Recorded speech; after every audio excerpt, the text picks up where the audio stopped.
नमस्कार, आप सभी का स्वागत है।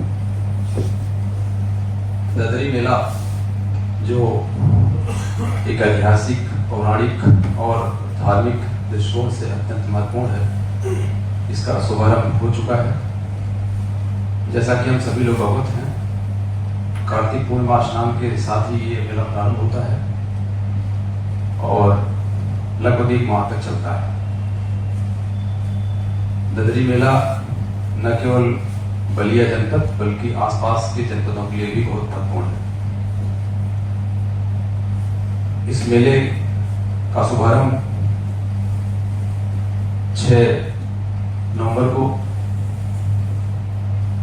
माननीय मंत्री जी, माननीय सांसद जी, माननीय विधायक और अन्य स्थानीय जनप्रतिनिधियों की उपस्थिति में ददरी मेला परिसर में भूमि पूजन के साथ प्रारंभ हुआ है। इस बार ददरी मेले को सुव्यवस्थित, आकर्षक, दिव्य और भव्य बनाने के लिए नगर पालिका के साथ साथ जिला प्रशासन की पूरी टीम लगातार अहरनिश कार्य कर रही है। पूरे मेला क्षेत्र को हम लोगों ने झूले, दुकान और अन्य आवश्यक सुविधाओं के साथ सुसज्जित कराने का पूरा प्रयास किया है। इस मेले में न केवल दुकानें लग रही हैं, बल्कि भिन्न भिन्न दिनों पर परंपरागत रूप से अन्य सांस्कृतिक कार्यक्रम भी आयोजित किए जाएंगे। पूरे मेला क्षेत्र को हम लोगों ने 6 सेक्टर और 2 जोन में बांटा हुआ है। मेले को प्रारंभ कराने के लिए सबसे महत्वपूर्ण और सबसे पहली कार्रवाई होती है भूमि अधिग्रहण। हम सभी लोग अवगत हैं कि ददरी मेला क्षेत्र जिस जमीन पर, जिस भूमि पर आयोजित होता है वो निजी काश्तकारों की जमीन है और लगभग 89 एकड़ लैंड पर यह मेला आयोजित होता है और ये पूरी लैंड निजी काश्तकारों की है। इस मेले को आयोजित कराने के लिए पूरे 89 एकड़ लैंड के अधिग्रहण की कार्रवाई के लिए नगर पालिका द्वारा जिलाधिकारी के माध्यम से शासन को प्रेषित किया जाता रहा है और नियमानुसार शासन के अनुमोदन के उपरांत जमीन अधिग्रहण की कार्रवाई प्रारंभ होती है। इस कार्रवाई को मेला प्रारंभ होने के लगभग 2 माह पूर्व से प्रारंभ किया जाना चाहिए। इस मेले को प्रारंभ करने के लिए 20 सितंबर को नगर पालिका परिषद बोर्ड की बैठक हुई थी और उस प्रस्ताव में जमीन अधिग्रहण के साथ साथ अन्य कार्यों को समय पर किए जाने के लिए प्रस्ताव पारित हुआ था।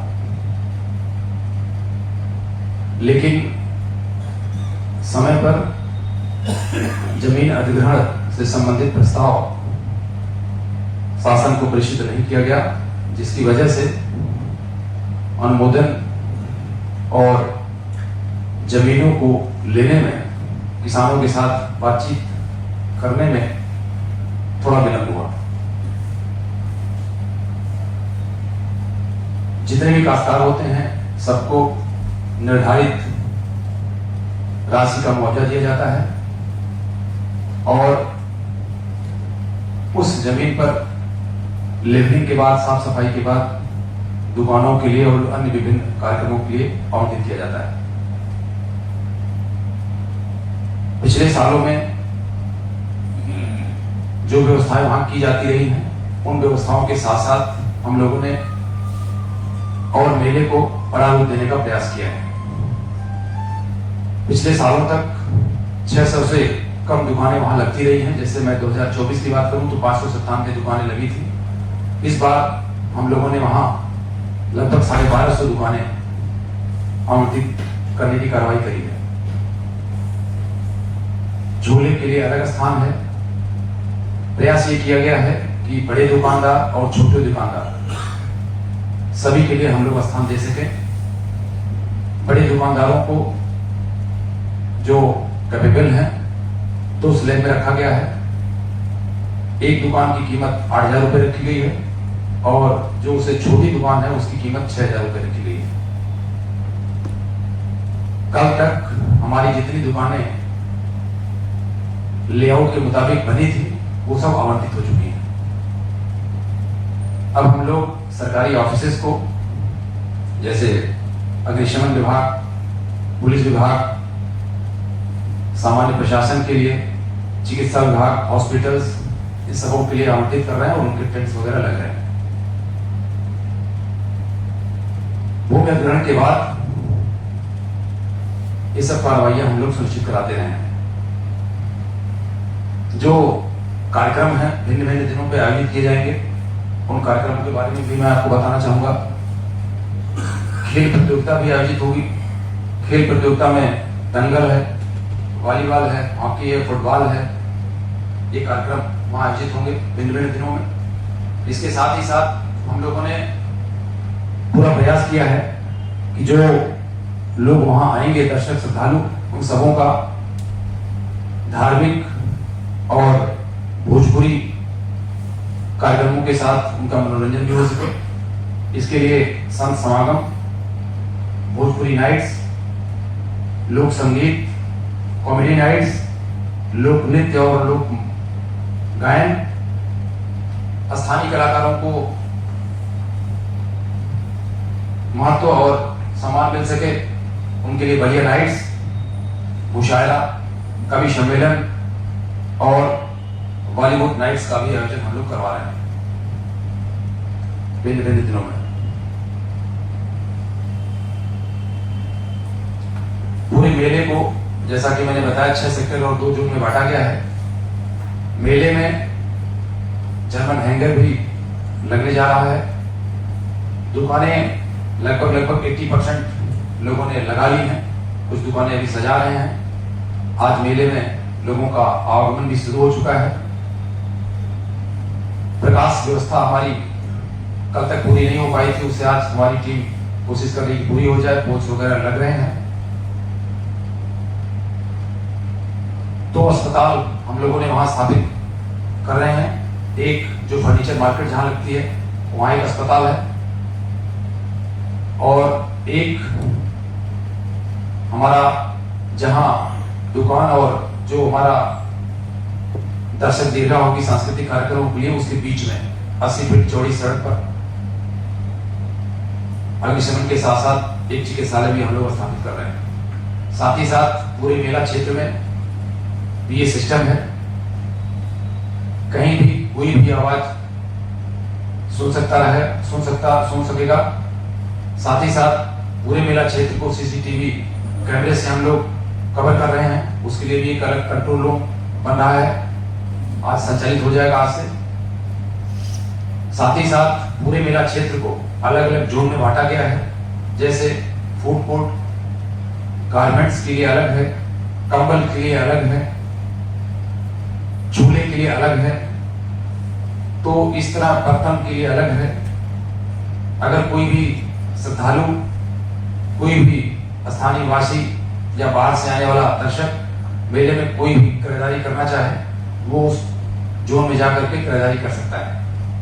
सड़कों की चौड़ाई और आवागमन यातायात पर हम लोगों ने विशेष फोकस किया है। सड़कों की चौड़ाई हम लोगों ने 80 फीट और 60 फीट रखा हुआ है, जिससे लोग आसानी से आवागमन कर सकें। साथ ही साथ एक ददरी मेला नाम से थाना भी सेक्टर पॉइंट पर स्थापित हो रहा है। 6 सेक्टर में 6 अलग अलग सेक्टर ऑफिसर्स बनेंगे, जिसमें sector magistrate, sector police officers और उस सेक्टर में तैनात की गई पुलिस फोर्स भी रहेगी, जो उस सेक्टर को लॉ एंड ऑर्डर की दृष्टि से, शांति व्यवस्था की दृष्टि से सुव्यवस्था आयोजित करेगी। इसके अलावा महत्वपूर्ण है पार्किंग। पार्किंग के लिए भी हम लोगों ने उस मेला परिषद में ही 3 बड़े बड़े क्षेत्र स्थापित किए हैं, जिसमें लगभग 2500 से अधिक 2 पहिया वाहन और 500 से अधिक 4 पहिया वाहन कोई भी व्यक्ति ले जाकर के पार कर सकता है। साथ ही साथ जो हमारे कलाकार बाहर से आएंगे, सांस्कृतिक मंच पर, जिसका नाम भारतीय हिंदू मंच है, उस मंच पर जो कार्यक्रम करने वाले कलाकार बाहर से आएंगे, उनके लिए अलग से रास्ता ही है और उनके लिए अलग से व्यवस्था की गई है, जिससे उन्हें कोई असुविधा ना हो और दर्शकों को भी, हमारे श्रद्धालुओं को भी कोई अव्यवस्था, कोई परेशानी ना हो। उनके लिए अलग व्यवस्था है, उनकी गाड़ियों की पार्किंग के लिए अलग व्यवस्था है, उनके लिए जाने आने का मार्ग अलग है। इसके साथ ही साथ पेयजल की भी व्यवस्था हम लोगों ने करी है, हैंडपंप्स लगे हैं और इसके अलावा पानी के टैंकर्स भी रहेंगे। इसके अलावा एक महत्वपूर्ण समस्या शौचालय की होती है। इसके लिए हम लोग मेला क्षेत्र में जिधर नाला है उधर 150 शौचालय हमारे निर्माणाधीन है, कल तक तैयार हो जाएंगे। आज कुछ शाम तक करीब 50 शौचालय फंक्शनल भी कर देगा और साथ ही साथ मोबाइल टॉयलेट्स भी हमारी गाड़ियां रहेंगी मेला के हर दिशाओं में। कोई भी श्रद्धालु, कोई भी दुकानदार जो वहां उस मेला परिसर में है, उसे किसी प्रकार की असुविधा ना हो, इसका भी हम लोग ध्यान रख रहे हैं। एक सोशल मीडिया और स्थानीय लोगों में उत्सुकता रहती है कि जो कार्य हो रहा है उसके बारे में टुकड़े टुकड़े में लोगों को जानकारियां थी, इसलिए हम आज इसको बताना उचित समझ रहे हैं। और वह है जो ये विभिन्न आयोजन होते हैं बिड और आसन नीलामी के बारे में। जितने भी कार्य हैं, हमने ये प्रयास किया है कि ये सारे कार्य ऑनलाइन बिड या ऑनलाइन टेंडर के माध्यम से ही कराए जाएं। और आपने देखा भी होगा हमारे अधिकारियों की टीम ने, जिसमें खुद हमारे जनपद के वरिष्ठ अधिकारी मौजूद थे, उसमें सीडीओ थे, एडीएम थे, उन लोगों ने जो बिड और ऑक्शन किया है वो ऑनलाइन किया है। यहां तक कि आप कहीं भी पूरी दुनिया में कहीं भी बैठे हो, यूट्यूब पर ऑनलाइन आप उसे देख सकते थे। और जो बिड और ऑक्शन हुआ है उसमें पिछले सालों की अपेक्षा काफी बड़ी मात्रा में परिवर्तन आए। मैं आपको बताना चाहूंगा, जैसे सबसे बड़ा जो ऑक्शन होता है, जो सबसे बड़ी बिड होती है, वो झूले की होती है। झूले की जो नीलामी हुई थी, अगर मैं पिछले 4-5 सालों का आपको बताऊं